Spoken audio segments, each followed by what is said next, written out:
Okay, so the degree of the polynomial equals the maximum number of x-intercepts. If you do not have that many x-intercepts,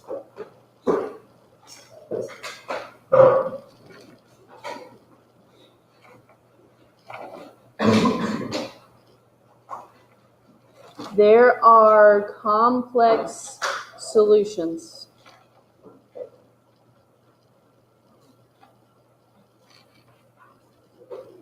Or complex means imaginary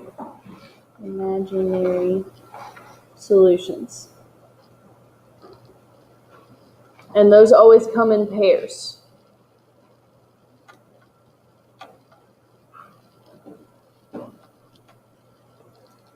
Okay, so the degree equals your maximum number of x-intercepts.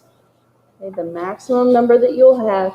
If you don't have that number of x-intercepts, so say it's fifth degree and you only have one x-intercept, then you have 4 complex solutions, and they come in pairs. So you have 2 pairs of complex solutions, and the pairs are the plus or minus stuff, okay? Remember with the quadratics, it was always plus or minus I square root of something. They always come in pairs.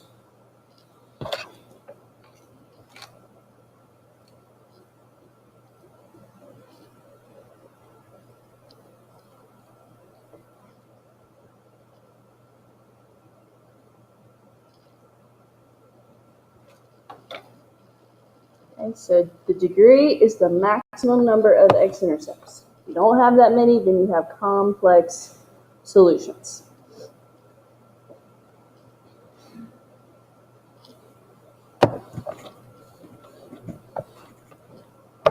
Now, I think y'all can come up with the other conclusion.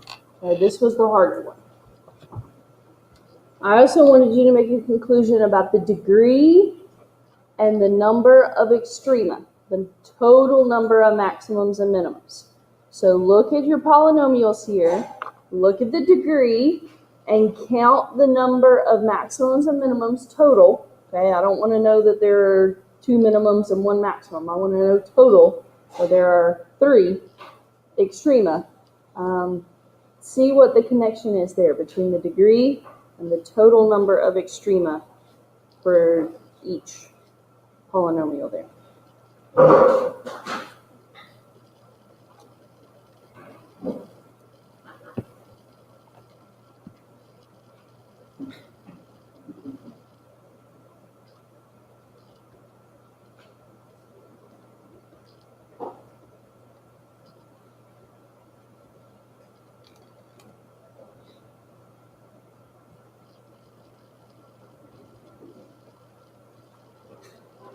Anybody have an idea?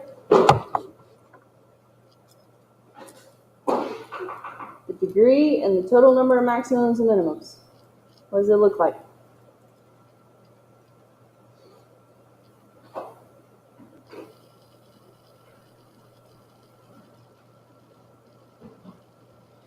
It helps if you're looking at the graphs and the equations. What's the connection between the degree and the total number of maximums and minimums? It really is simple. I don't think that it's supposed to be something complicated.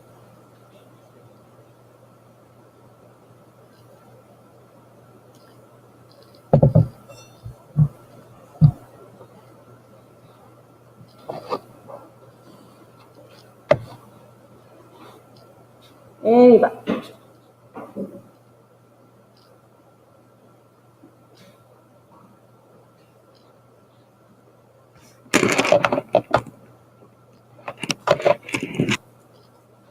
I can sit here just as long as y'all can. I'm not telling y'all this one.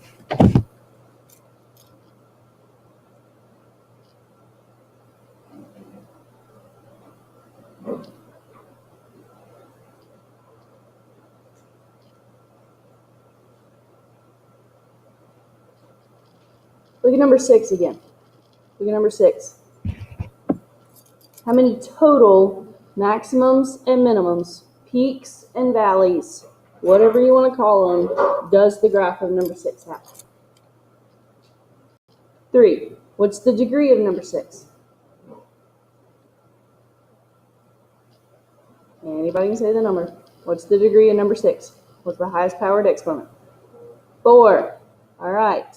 How about number 4? How many maximums and minimums? 2. What's the degree? 3. Number 7. You have to look carefully, but how many maximums and minimums are on number 7?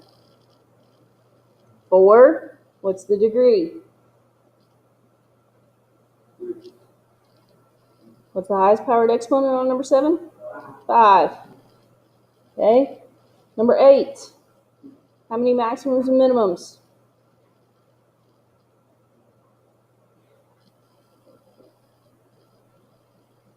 Speak up. Y'all know this. How many maximums and minimums? 4. What's the degree? 5. So what's the connection? Every single one of those. What's the connection between the degree and how many maximums and minimums it has?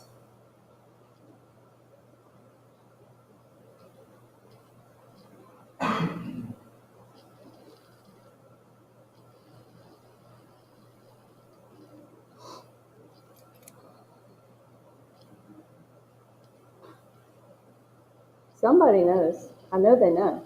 They're not brave enough to say anything, but they know. What's the connection? Every single time. Degree and the number of maximums and minimums.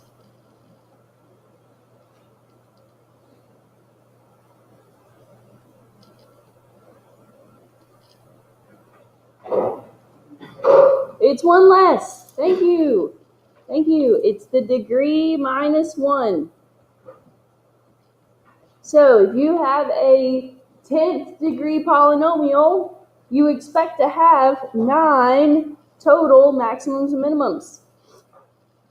If you have a quadratic, that's why every single quadratic has 1 maximum and minimum, because it's a 2nd degree, so degree minus 1 is 1, so they all have 1, either a maximum or a minimum. Cubic functions, most cubic functions have 1 of each, 1 maximum, 1 minimum, for a total of 2 extrema. Okay, see that? Y'all gotta have more confidence in yourselves.